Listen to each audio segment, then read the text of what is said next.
Overwatch is a game with a lot of depth, and no matter how long you've been playing, there's always some niche game-winning knowledge that you would never know without seeing it or just having someone tell you about it. And so in this video, I'm gonna tell you about it. But before I do, it's come to my attention that 72% of you guys aren't subscribed. If you enjoy the content I make, do me a favor and hit subscribe.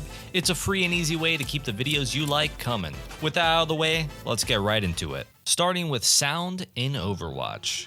Walking is loud. What about crouching? Does it make a sound? Yes. How about crouch walking? If you said yes, you would be correct. If this was Overwatch 1, but it's not, crouch walking not only makes a sound, but it's a pretty clear one when nothing else is going on. If you're going for a sneaky play and want to maximize the chances of success, then make sure to use the sound of enemy gunshots to cover up some of that movement. But let's be real, they're probably blasting music and won't hear you anyways. Oh, also, turning makes noise, even when you're crouched. Continuing on the topic of sounds, falling is usually pretty quiet compared to just about everything else. This is why it might sometimes feel like Junkrats are just spawning from the sky. Pretty much any hero that goes airborne can abuse this by just free falling. Emphasis on the free falling because any form of gliding is usually pretty loud. So next time you're playing against some kind of flyer, keep an eye out because your ears might let you down. Did you know that the payload heals? Yeah, I know some of you guys are like, no duh, yeatle, did you make this video for babies? To be fair, it took me a couple years to actually realize that the payload heals. I just assumed I was getting healed by a Lucio or something, and if I didn't know, I'm sure there's a lot of older and newer players that didn't either. So anyways, the way it works is if you're an attacker and on the payload, you will receive 10 heals per second.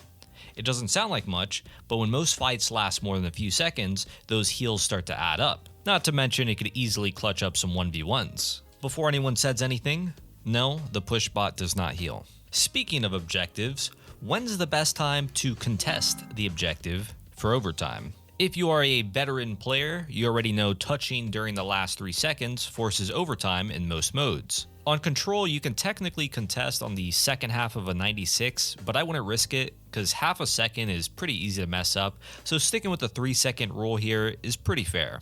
But what about Flashpoint? If you're like me, you may have assumed it was still about 3 seconds, but the actual time to contest is at 95, and that's because the capture speed is faster on Flashpoint. Many people know these things, but few know how to apply it. To optimally buy time, the mindset for contesting should be check if someone else can easily contest, and if not, touch to force overtime and run for backup. My biggest Overwatch pet peeve is watching my Lucios hit the rollout and contest way too early just to instantly die for a contest that someone else could have easily gotten. I hate those players and would never do that myself. Just finished a round of Control? Well, you can get a massive tactical advantage if you're on PC by pressing Alt plus Z.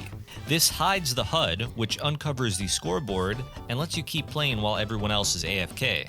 You don't get ult charge or anything, but you can put your name on the kill feed at the start of the next round, which can deal game-winning psychological damage. Let's talk about movement speed. Without the help of abilities, every hero moves forward at 5.5 meters per second, except Genji and Tracer. They move forward 6 meters per second, which is another reason on the long list for why they feel impossible to hit. But wait, there's even more on movement. Did you know that walking backwards is 10% slower than walking forward? That's right, if you're running from Reinhardt, you'll want to make sure to actually turn around or else he's going to close in that distance. Here's the next thing.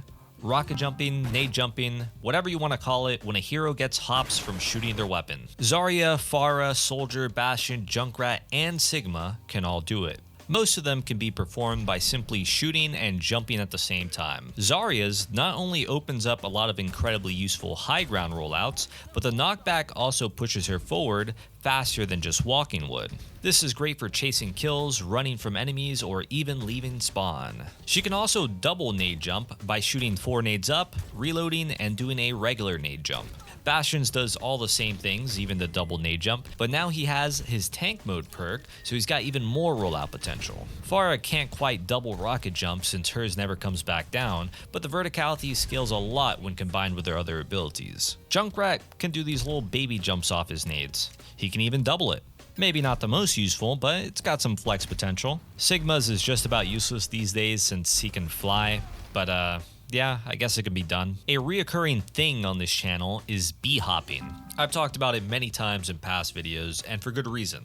A lot of mobile heroes can do it. I won't go through the entire list, but basically if they have burst movement, they can probably do it. This is a great way to conserve speed for a little longer. In this Winston example, you can see how much that no B-hop landing slows him. Or even on Hazard, B-hopping for the extra swipe range is pretty much a must-know. To execute the B-hop, the player must be airborne without using a jump. This is usually started by a movement ability. Then, while mid-air, the player holds jump, and upon landing, this will frame one input to jump, and thus successfully initiate the B-hop. Next up is aiming knockbacks. For many heroes, aiming a boop does nothing. The target goes a fixed distance regardless of where the crosshair is placed. But for some heroes like Venture, Ashe, and Lucio, where the player aims their knockback ability can make a massive difference. Specifically for Venture, aiming low barely moves the enemy, which is good for easy follow-up, bad for environmentals or displacement. In the case of all three, aiming high actually sends enemies significantly further than aiming leveled. But because of air strafing, you never actually want to aim up when trying to get max distance. Instead, it's better to just aim at the torso or lower. On the topic of boops, did you know that Melee has a boop? I'm not talking Zen's kick or Sigma's float punch, I'm talking regular smegular melees. It's not a lot, but just about every hero can do it. You used to be able to steal environmental kills with it, but I guess they nerfed it because now you can't. You can't even get an environmental kill with it, and you can no longer combo it for more boop distance. A matter of fact, sometimes it doesn't even boop. Yeah, not gonna lie, this is pretty useless knowledge, but I'm including it on the list to get a movement started. Hashtag buff melee boop. Here's a big one for you stadium enjoyers. Aiming in third person. You're not wrong for thinking it feels weird. It really is just weird, and it's a problem third-person shooters suffer from. It's best to try and shoot with your crosshair to the right of enemies. The shots are more likely to hit than if you were to overshoot to the left. Another weird thing is, turning right is slightly faster than turning left. I'm not going to even attempt to explain why that is, but if you'd like a detailed explanation for why third person does this, I recommend checking out this video by Struth Gaming. He does a fantastic job of going over it. Let's talk about the last thing on this list, buffering abilities. This hasn't always been a thing, but in modern day Overwatch, you can buffer most abilities. What I mean by that is, let's say you're playing Zarya and you need to bubble someone who's about to die, but they're not quite in range yet. The urgency to get that bubble off quick is high, and if you're even half a second late, they'll probably die, so perfect timing is pretty important. This is where buffering comes in. If you preemptively hold down the bubble input, they'll get bubbled the very first millisecond possible. This also works for when an ability is on cooldown and about to come back. Holding the input could be an instant Suzu you otherwise would have thrown too late. And you know what? Buffering even works with most ultimates. The takeaway is, if precision isn't as important as speed, buffer inputs. Otherwise, you're pretty much playing the game with delay. And with that, we've wrapped up our list. If you learned something new, be sure to like and subscribe, and share your Overwatch secrets in the comment section. Who knows, maybe we'll make a part 2 out of it. As always, thank you for watching, and good luck on the grind.